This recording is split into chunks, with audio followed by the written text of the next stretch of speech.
Good afternoon. As co-chairs of EPIP Michigan, we are thrilled to present the 2022 Emerging Leader in Philanthropy Award. This award was established last year by CMF and EPIP Michigan, and it honors an emerging practitioner in the field for their demonstrated leadership, commitment to diversity, equity, and inclusion, and advocacy for social justice in their work. The award celebrates emerging leaders working in Michigan who have advanced connections in the field and have shown support for peers in the emerging leader space. We are honored to announce the 2022 Emerging Leader in Philanthropy honoree is Yah-Hanna Jenkins Leys, Director of Community Impact at the Community Foundation of the Holland-Zeeland area.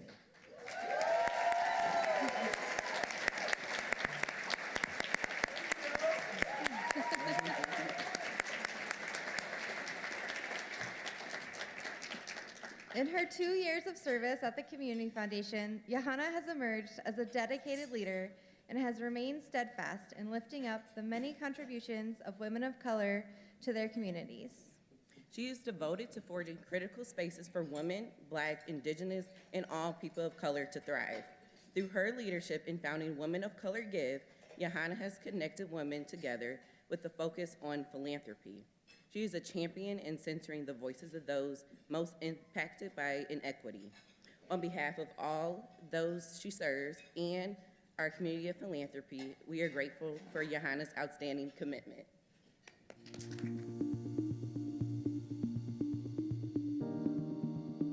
The Council of Michigan Foundation and EPIP Michigan would like to award you the Emerging Leader in Philanthropy Award for 2022. Thank you. Yeah. I'm so glad you're here. I would hug you all too. And I saw the list and I never thought that, I'm like, no way.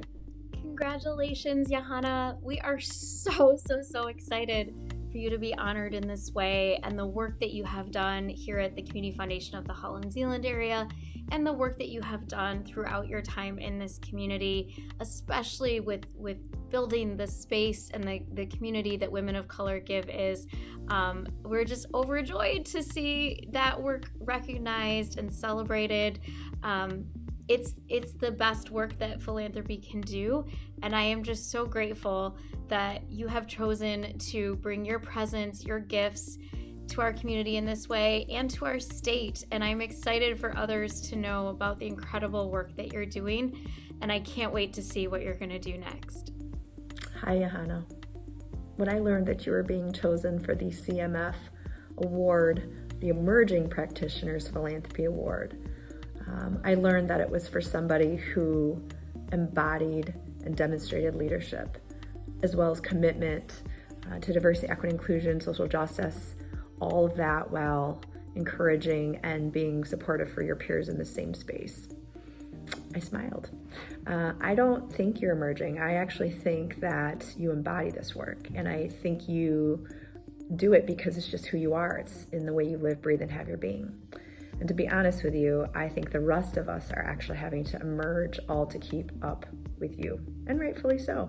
We are so proud of you for being named the 2022 Emerging Leader Award winner by EPIP and CMF, and you totally deserve this. Friends out in the crowd, you need to know Yah-Hanna Jenkins Leys. She is leading so many things here in the Holland-Zeeland area. She's starting things, she's building things, she's growing things. Her network is across so many different areas, and her leadership extends well beyond the Community Foundation. She is the perfect recipient of this award. And Yah-Hanna, I just have to say, for me personally, one of the ways that you embody this award is the way that you've helped shape my journey around diversity, equity, inclusion, and social justice. Yah-Hanna, we are so grateful that you're in this field, and we're grateful that you bring all that you are to impact many, many lives. So thank you and congratulations.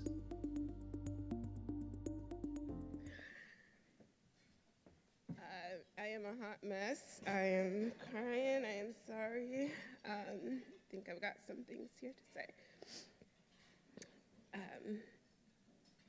I am so honored to be recognized by EPIP and CMF with this award. Even if I knew it was coming, and you saw me there, cried in the video, I'm a crier.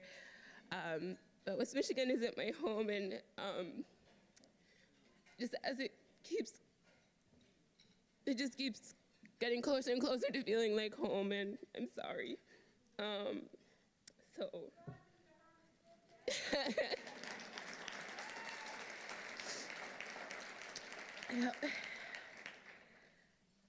I wouldn't be here today without the support of my family in all its fullness and layers, and all the people that I grew up with, and my husband and my kiddos, my colleagues, and an amazing network of friends, women of color, who are constantly and consistently